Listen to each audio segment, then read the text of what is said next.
Hey, Brigham with Drift here. Today I want to talk about how to choose between the different models of drift boards. This is something we get asked about quite a bit, so hopefully it helps. And before I get into the specifics, don't stress too much. All of these overlap a lot, and the differences kind of show up in the extremes of where you're using them and the conditions that you're in. So I'll get into those specifics as I go through each model, but we don't want you to stress too much. We'll start with the carbon drift board. I would say this is our flagship model that we sell the most of. This is the modern version of our original prototype. Designed in Utah for maximum float and traction in deep, soft snow. You've got a wood core, a carbon top and bottom sheet, deck sidewall, a little bit of camber. You can choose between the nylon skin or, for a little more money, we got mohair skin. The mohair's a little better at gliding, so it's good for long and mellow approaches. The nylon grips a little bit better, and I like it when it's steeper or slippery.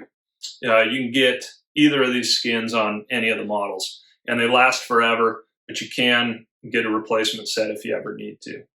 The carbon drift board is really for, I would say, the average customer of ours that gets these to get out into the backcountry in soft snow. Whether you got a skin track or not, if you got deep, soft snow, this is going to be the ticket and give you the best performance. If you want a similar level of performance, but you want to save a little money, that's where the oxygen comes in. This is exactly the same as the carbon, but it uses a glass fiber top and bottom sheet, so it comes in a little cheaper. The only trade-off is it weighs a little bit more and it's a little softer. We sell a ton of these as well, I think in part because of the see-through top sheet that shows that wood core. It's super good looking.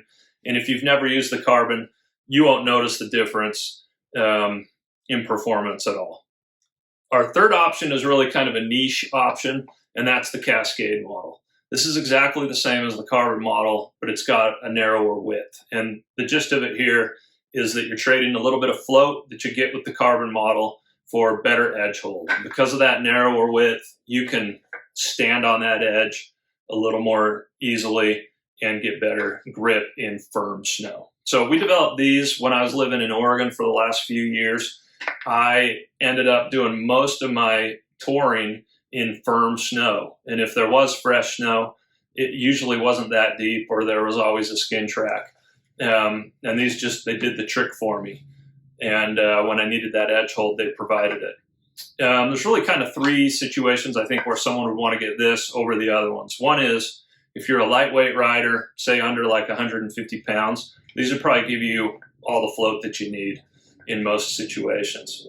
Second thing would be is if you live in a place where there's almost never any deep, soft snow, or you know that you're going to want to always be going out, maybe side country into groomers, or there's always a skin track.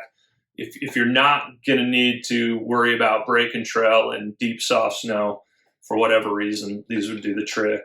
And then the third situation would be those who are really pushing the boundaries of what the drift boards can do. We really liked these when we started getting into climbing volcanoes in the Cascades in the springtime. You go up the mountain when it's completely frozen over, and then you descend when it softens up. And that extra edge hold helped us in those icy approaches. So that's the Cascade. In any case, with all of these, if you get out enough, you're probably going to have times where you get out into some firm snow or some icy patches or whatever. The crampon is a great option to carry if you know that you're going to run into some of that stuff sometimes. There's one for each model. It's super simple. It just snaps in under the binding. You're good to go. You don't even have to take your boot out. And it just provides that extra peace of mind that you might need. In our experience, going out with a lot of skiers, we usually put these on right around the same time a skier would put their ski crampons on. So it's a great little addition. And in another video, I'll nerd out on like how we've used these and how they compare to skis and split boards.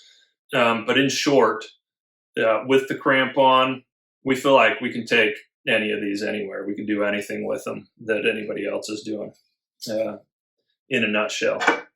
And then the last thing I'll mention is just our pole. You can drift without poles, but if it starts getting a little bit steeper and you're actually climbing mountains, you're going to want poles for sure. They help you distribute your weight more. They help you exert more power on your climbing. It's a must, I would say. And ours is a great option. They're light, they're fast, and they're a super good deal if you buy them as a package with some drift boards. So that's it. Hope it helps. Thanks for watching, and hit us up if you have any questions. And stay safe. Have fun out there.